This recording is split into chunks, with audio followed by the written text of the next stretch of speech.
శ్రీమహాగణాధిపతయే నమః. ఓం గురుభ్యో నమః. ఓం శ్రీమాత్రే నమః. అరుణాం కరుణాతరంగితాక్షీం ధృతపాశాంకుశపుష్పబాణచాపాం అనిమాదిభిరావృతాం మయూకైః అహమిత్యేవ విభావయే భవానీం. శ్రీమాత్రే నమః. ప్రేక్షకులకి ఆ లలితాంబిక అమ్మవారి యొక్క అనుగ్రహం పరిపూర్ణంగా కలగాలని స్ఫూర్తిగా కోరుకుంటూ మనం ఈరోజు ఒక్కొక్క లగ్నము 12 లగ్నాలు తెలియని వారు రాశిని చూసుకోండి.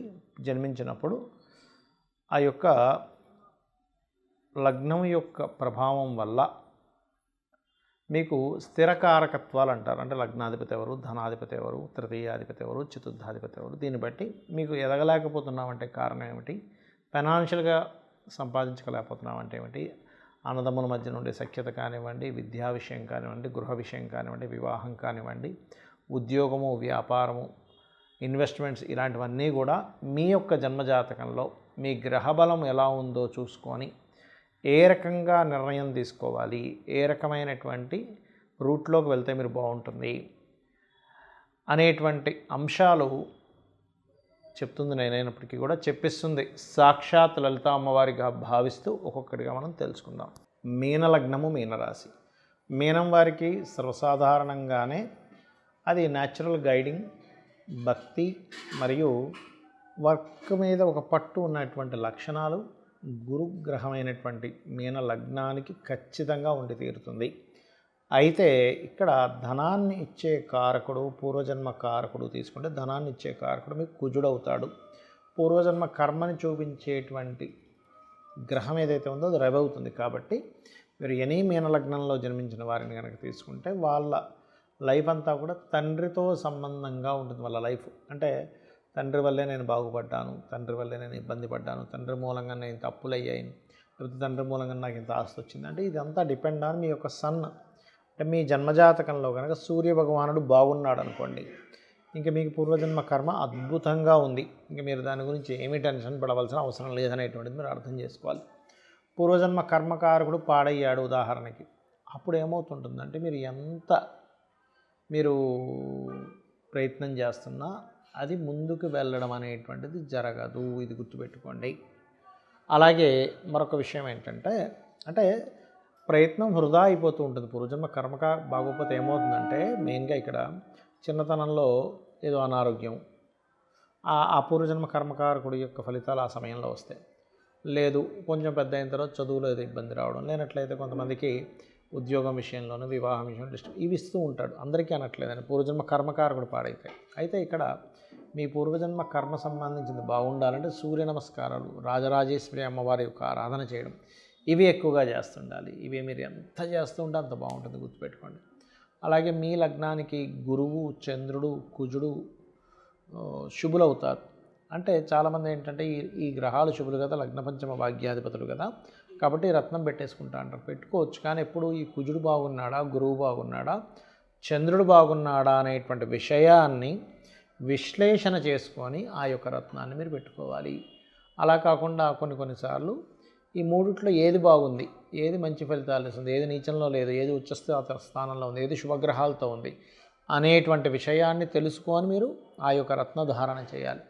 అలాగే మీకు వచ్చేటువంటి జీవిత భాగస్వామి, మీ జీవిత భాగస్వామి వచ్చినప్పటి నుంచి మీకు కొంచెం ప్రాపర్టీ కలిసి రావడం కానివ్వండి, ఇద్దరి మధ్య గురు శిష్య సంవాదంలాగా మీరు చెప్పేది వాళ్ళు వినడం, వాళ్ళు చెప్పేది మీరు వినడం, అంటే ఒక టీచర్ అండ్ స్టూడెంట్ లాగా ఉంటూ ఉంటుంది మీ యొక్క లైఫ్ అనేటువంటిది. అయితే ఇక్కడ బుధుడు కనుక పాడైతే జీవిత భాగస్వామిని పొందే విషయంలో ఇబ్బంది రావడం, అంటే బుధుడు పాపగ్రహాలతో ఉన్నాడా, శుభగ్రహాలతో ఉన్నాడా, పాపకత్తెరలో ఉన్నాడా అనేటువంటిది ప్రధానంగా మీరు తీసుకోవాల్సినటువంటి అంశము, గుర్తుపెట్టుకోండి.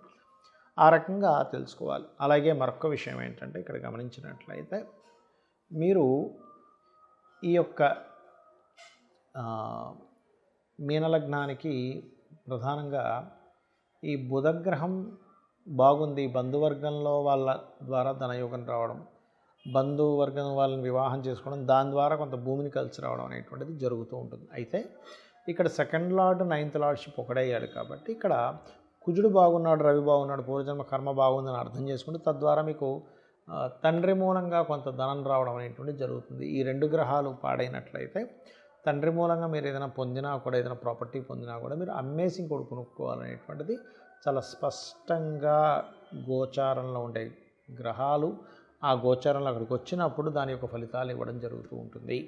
కాబట్టి మీరు ఎక్కువగా రాజరాజేశ్వరి అమ్మవారి యొక్క ఆరాధన చేయండి, మరియు సూర్య నమస్కారాలు ఎక్కువగా చేయండి, సూర్యుడికి అర్ఘ్యం వదలండి, గోవులకి ఖచ్చితంగా మీరు గోధుమ రవ్వ తినిపించండి. మీ పూర్వజన్మ కర్మ ఏదైతే ఉంటుందో అది బ్యాడ్ ఫలితాలు ఇవ్వడం తగ్గడము, మంచి ఫలితాలు రావడం అనేటువంటిది జరుగుతుంది. అయితే ఇక్కడ చాలామందికి ఏంటంటే మేము ఎన్నో పూజలు చేస్తున్నామండి, జాతకంలో ఈ గ్రహం బాలేదన్నారు, పలానా దేవతామూర్తి దగ్గరికి వెళ్ళాం, పలానా ఇంట్లో పలానా పూజ సంబంధించి చేసుకుంటున్నాము, ఇవన్నీ చెప్తూ ఉంటారు. కానీ ఇక్కడ మనం అర్థం చేసుకోవాల్సిన విషయం ఏంటంటే పూజ తల్లి యొక్క ప్రేమ, వాత్సల్యము, అనురాగం ఇవన్నీ కూడా బాహ్యంగా చేసేవి కాదు, బాహ్యంగా చూపించేవి కాదు, మనసుతో చూపించేవి. ముఖ్యంగా పూజ అనేటువంటిది ఏదైతే ఉందో మీరు మానసికంగా ఎప్పుడైతే చేస్తారో, అంటే బాహ్య పూజలు చేయొద్దని కదా నా ఉద్దేశం, మనసు దానికి కనెక్ట్ అవ్వాలి. మనసు ఎప్పుడైతే కనెక్ట్ అవ్వటం లేదో మీరు చేసేటువంటి పూజలో దేవతా సంబంధించినటువంటిది కనెక్ట్ అవ్వట్లేదని ఒక క్లారిటీ మీరు పెంచుకోవాలి.